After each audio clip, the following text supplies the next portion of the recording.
bidiyo da kamfanin Sultan mai suna Mai Sa'a. Jama'a assalamu alaikum, barkanmu da yau. Kamar yadda muka saba mu zo muku da sabon bidiyo da kamfanin Sultan. Kamar yadda kuke gani, wannan shahararren bidiyo ne kuma sabon bidiyo daga shahararren jarumi kamar yadda kuke gani. Wannan bidiyo kai tsaye duk mai buƙatar sa akwai lambar wayata ta wace na ajiye akan wannan bidiyo, wanda duk mai buƙatar wannan bidiyo zai ɗauke ta sai ya mana magana. Sannan ga masu buƙatar su rinƙa samun sababbin fina-finan mu na Indiya, Hausa da zarar sun fito, to fa albishirin ku, mun buɗe group na musamman wanda duk mai buƙatar ya rinƙa samun fina-finan mu a ciki ne zai rinƙa samun duk wasu sababbin fina-finan mu.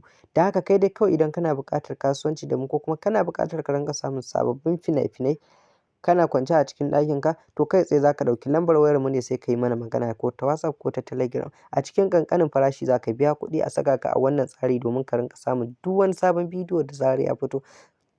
Ga waɗanda suke ba a wannan ƙasa ba su ma za su iya samu su yi mana magana ta wannan lambar waya wacce muka aje. Ko a ina kake a faɗin duniya za ka iya kasuwanci da mu. Sannan yanzu a iya Telegram group ɗinmu ne kawai za ka iya samun duk wasu sababbin fina-finai fassarar Indiya idan kana buƙata, ba wai a Vidmate ko a TikTok ba. Muna fatan kun fahimci bayanin mu. Ga waɗanda suke cewa suna zuwa nemo bidiyo amma ba sa samun bidiyo sabo ko kuma mai kyau a cikin TikTok ko a Vidmate, to yanzu mun sauya tsari, muna amfani da Telegram ne kawai. Dan haka mai buƙatar kasuwanci da mu zai iya ɗaukar lambar wayar mu sai ya yi mana magana ta WhatsApp ɗinmu.